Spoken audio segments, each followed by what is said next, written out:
Notre ascension vers le nord continue, et plus on monte, plus il fait chaud. Sur la route menant à Coral Bay, on passe d'ailleurs une étape phare.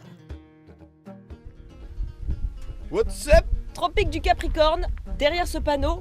Il fait chaud. Hey. D'ailleurs, on va traverser. Oh putain. Tu sens la diff là? Oh, je vais enlever le t-shirt. Oh, ouais. Ah ouais. Alors aujourd'hui on est à Coral Bay. Comme son nom l'indique, eh ben, il y a des coraux. On a loué des combinaisons quand même pour aller faire du snorkel.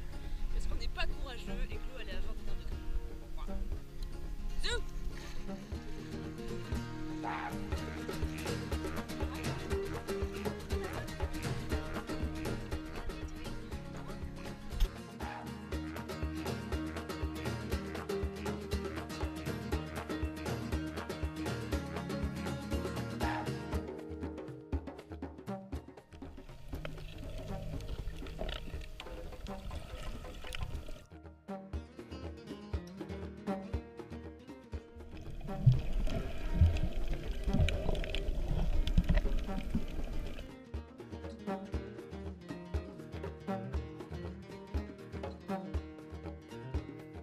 Cette petite mise en palme nous aura mis dans le bain pour une aventure bien plus excitante.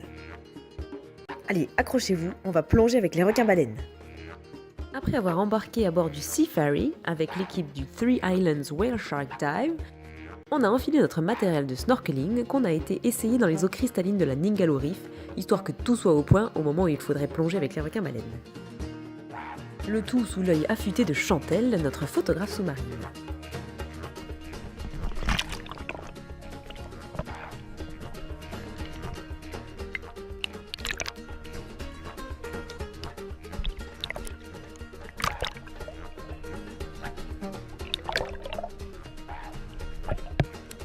On a eu du bol ce jour-là, grand ciel bleu, pas de vagues, pas de vent, une visibilité à 100%.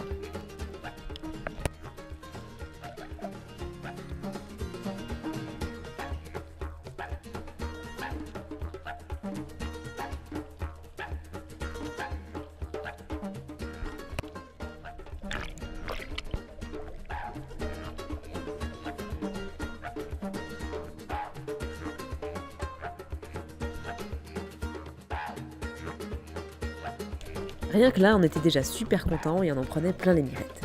Mais le début des choses sérieuses, c'est juste après et je vous raconte. En fait, les compagnies de bateaux qui organisent ça fonctionnent avec un planeur. Un mec dans un avion qui va aller repérer le requin-baleine au large. Alors ouais, pour l'écologie, pour les gaz à effet de serre, on repassera. Pardon la planète.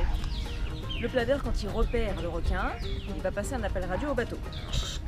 Ici Michel, est-ce que vous me recevez? Bon, j'ai repéré un requin à droite après l'anémone, à gauche derrière le petit poisson Nemo là. On suit les coordonnées que Michel nous indique, on passe la barrière de corail et on va au large pour aller rejoindre le requin-baleine. Il vient de dire qu'on va voir une baleine. Il y a d'abord des nanas du personnel qui plongent en premier dans l'eau et qui va aller repérer le requin dans l'eau. Quand elle le voit, elle nous fait signe, elle nous dit il arrive comme ça.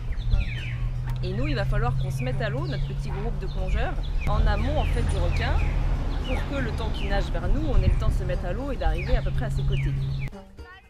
On se met dans l'eau sans vraiment savoir où est le requin.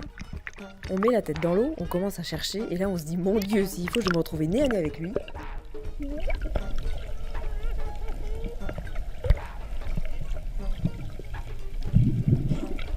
Une fois que tu l'as repéré, la première chose à laquelle tu penses c'est oh, mon Dieu, il est énorme. La deuxième chose à laquelle tu penses c'est pourvu qu'il ne me prenne pas pour du plancton. Bon, une fois que tu te remets de tes émotions, tu le laisses passer devant toi et tu te mets dans le même sens que lui pour essayer de nager un peu à ses côtés. Le problème, c'est que le requin-baleine, même s'il a l'air détendu de la nageoire, il va super vite. Donc te voilà obligé de palmer comme un dégénéré jusqu'à épuisement.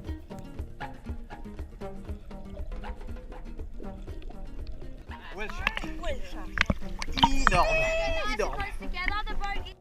Comme le requin nous distançait assez rapidement, le moment où on était dans l'eau avec lui était assez court. Mais on l'a fait à 5 reprises, avec des requins différents presque à chaque fois.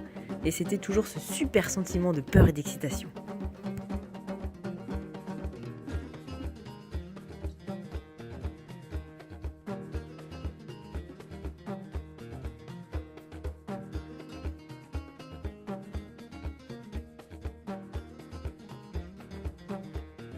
On en a aussi beaucoup appris sur les requins-baleines, notamment qu'ils sont beaucoup plus baleines que requins, et qu'ils ne sont ni agressifs ni carnivores, il n'y a donc aucun danger pour l'homme.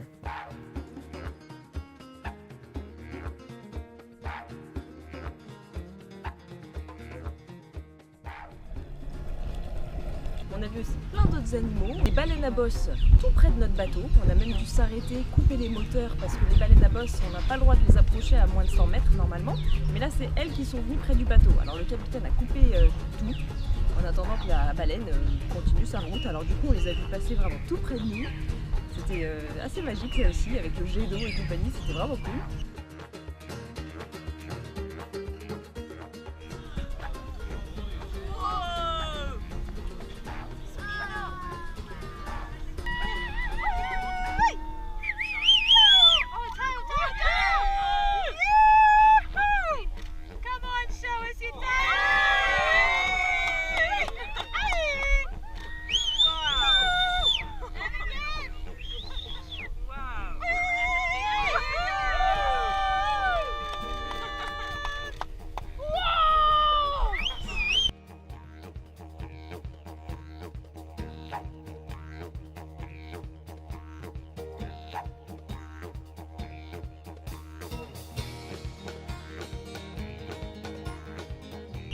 On a vu des dugongs.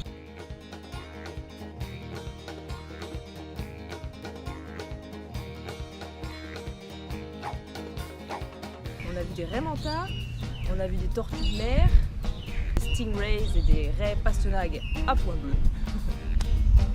Donc ouais, c'était vraiment très cool. On a adoré l'expérience.